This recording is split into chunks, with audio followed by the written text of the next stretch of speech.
ഒരു തവണ കഴിച്ചാൽ വീണ്ടും വീണ്ടും കഴിക്കാൻ തോന്നുന്ന ഒരു കറിയാണ് ആടിൻ്റെ കാലിൻ്റെ കറി.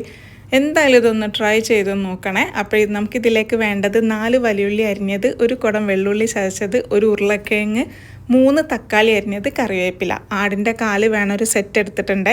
ഇതെല്ലാം കൂടെ നമുക്ക് കുക്കറിലേക്ക് ഇട്ട് കൊടുക്കാം. ഉരുളക്കിഴങ്ങ് ചേർക്കുന്ന സമയത്ത് നല്ല ടേസ്റ്റ് ആയിരിക്കും കേട്ടോ. അപ്പോഴതെന്തായാലും ചേർക്കുക. 2 ഗ്ലാസ് വെള്ളം ഒഴിച്ചു കൊടുക്കുക.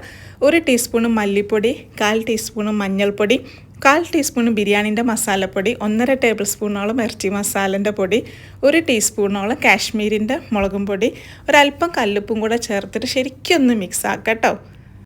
നല്ലപോലെ കുഴച്ചെടുത്ത് കഴിഞ്ഞതിന് ശേഷം നമുക്കിതൊന്ന് അടച്ചു വെച്ചിട്ട് ഒരു മീഡിയം ഫ്ലെയിമിൽ ഇട്ടിട്ട് ഒരു 6 വിസിൽ അടുപ്പിക്കുകയാണെങ്കിൽ കറി റെഡിയാവും. ഇനി ഇതിലേക്ക് വറവ് ഇടാനായിട്ട് വെളിച്ചെണ്ണയിലേക്ക് കറിവേപ്പില പൊട്ടിച്ചെടുക്കാം.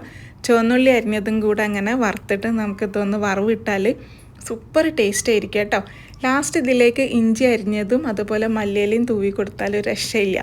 പുട്ടിൻ്റെ കൂടെ കണ്ണച്ചത്തിരിൻ്റെ ഒക്കെ കൂടെ നല്ല അടിപൊളിയായിട്ടുള്ളൊരു കറിയാണ്. ട്രൈ ചെയ്യുക, അഭിപ്രായം അറിയിക്കുക. Bye bye.